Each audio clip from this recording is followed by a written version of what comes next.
Welcome back to the Ancestral Findings podcast. William Henry Harrison's story is a compelling chapter in the broader narrative of the United States, reflecting the nation's growing pains, its frontier spirit, and the enduring quest for leadership and identity.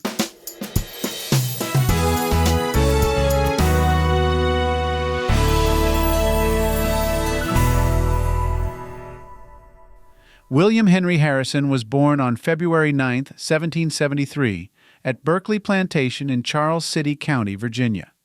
He was the youngest of 7 children born to Benjamin Harrison V, a signer of the Declaration of Independence and governor of Virginia, and Elizabeth Bassett Harrison. Growing up in a prominent family, Harrison was instilled with a sense of public duty and patriotism from a young age. Harrison attended Hampden-Sydney College, where he received a classical education. He later studied medicine in Philadelphia under Dr. Benjamin Rush, one of the leading physicians of the time. However, after his father's death in 1791, financial difficulties forced him to abandon his medical studies and pursue a military career. Harrison's military career began in 1791, when he joined the 1st Infantry of the Regular Army as an ensign. He quickly rose through the ranks, demonstrating leadership and bravery. Harrison served under General Mad Anthony Wayne in the Northwest Indian War and played a key role in the decisive Battle of Fallen Timbers in 1794, which led to the Treaty of Greenville and opened the Ohio Territory for American settlement. In 1798, Harrison was appointed Secretary of the Northwest Territory, and in 1799 he was elected as the territory's delegate to Congress. He advocated for the division of the territory, resulting in the creation of the Indiana Territory in 1800, where Harrison was appointed as the first governor. As governor, Harrison negotiated several treaties with Native American tribes, acquiring vast tracts of land for American settlers. However, these treaties were often controversial and led to significant conflicts. Harrison's most famous military engagement was the Battle of Tippecanoe in 1811.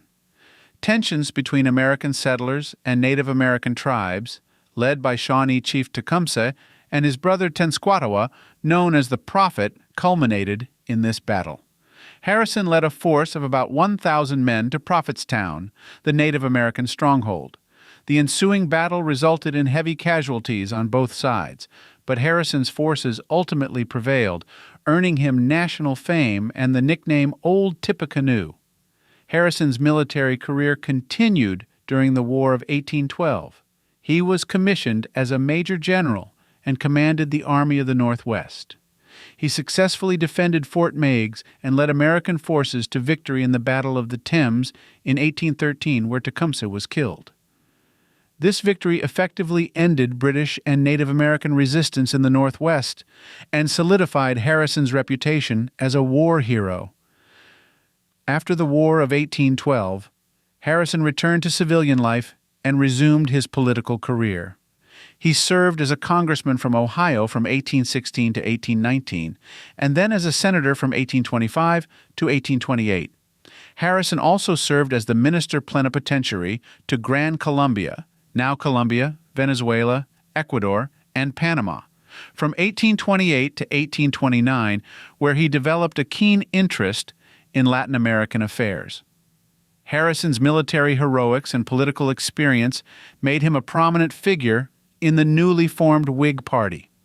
In the 1836 presidential election, the Whigs ran multiple regional candidates, including Harrison, in an attempt to prevent Martin Van Buren from securing a majority. Although unsuccessful, Harrison emerged as the leading Whig candidate for the 1840 election. The 1840 campaign, known for its slogan, Tippecanoe and Tyler Too, emphasized Harrison's log cabin origins and military exploits, contrasting them with Van Buren's perceived elitism. The campaign utilized innovative techniques such as parades, rallies, and mass-produced campaign materials to mobilize voters. Harrison's image as a war hero and man of the people resonated with voters, leading to a decisive victory. William Henry Harrison was inaugurated as the 9th President of the United States on March 4, 1841. At 68, he was the oldest person to assume the presidency at that time, Determined to prove his vigor and stamina, Harrison delivered the longest inaugural address in history, speaking for nearly 2 hours in cold, wet weather without wearing a hat or coat. Unfortunately, this display of endurance had dire consequences. Harrison contracted a cold that developed into pneumonia. Despite the best efforts of his doctors, Harrison's health rapidly declined, and he died on April 4, 1841, just 31 days after taking office. His death marked the first time a sitting president had died in office, leading to a constitutional crisis and questions about presidential succession. Although Harrison's presidency was tragically cut short, his legacy and impact on American history endure. His death highlighted the need for clear constitutional guidelines on presidential succession, ultimately leading to the 25th Amendment, which clarified the process. Harrison's campaign style set a new standard for political campaigns in America. The use of slogans, symbols, and mass rallies became a staple of future campaigns, transforming how presidential candidates communicated with the electorate. The log cabin and hard cider imagery used to portray Harrison as a man of the people has been replicated in various forms in subsequent campaigns. Harrison's military achievements and his role in the expansion of American territory in the Northwest are also significant aspects of his legacy. His leadership during the Battle of Tippecanoe and the War of 1812 contributed to the shaping of American frontier policies and the country's westward expansion. William Henry Harrison married Anna Tuthill Sims in 1795. They had 10 children together, several of whom would go on to lead notable lives. Despite the demands of his military and political career, Harrison was a devoted family man, and his correspondence with his wife and children reflects his deep commitment to his family. Harrison was known for his humility, resilience, and strong sense of duty. His dedication to public service, from his early military career to his brief presidency, demonstrated his unwavering commitment to the nation. Despite his aristocratic background, he cultivated an image of simplicity and relatability, endearing him to many Americans. William Henry Harrison's life was marked by significant achievements and profound challenges. From his early days on the Virginia frontier to his brief tenure as president, Harrison's journey is a testament to the complexities and contradictions of American history. His military heroics, political acumen, and tragic end have left an indelible mark on the nation. While his presidency was the shortest in American history, the legacy of William Henry Harrison extends far beyond his 31 days in office. His contributions to American military and political life, his innovative campaign strategies, and the impact of his death on presidential succession continue to resonate in the annals of American history.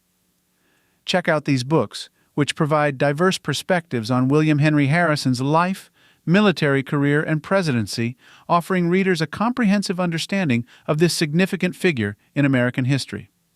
Mr. Jefferson's Hammer, William Henry Harrison and the Origins of American Indian Policy by Robert M. Owens. This book delves into Harrison's role in shaping American Indian policy and his interactions with Native American tribes. Robert M. Owens provides a comprehensive analysis of Harrison's military and political strategies, highlighting his influence on the early American frontier. William Henry Harrison by Gail Collins. Part of the American Presidents series, this concise biography by Gail Collins offers a well-rounded overview of Harrison's life, from his early years and military career to his short-lived presidency.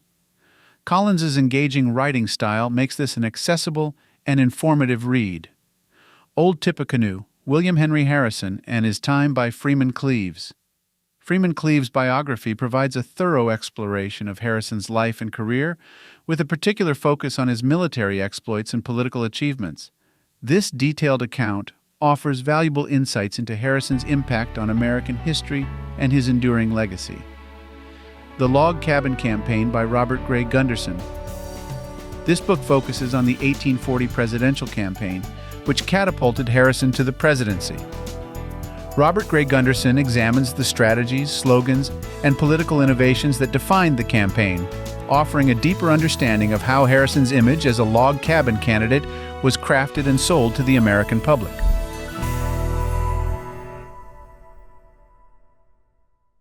Many thanks for subscribing and listening to the Ancestral Findings podcast. Your ongoing engagement is deeply appreciated. For additional resources, visit ancestralfindings.com.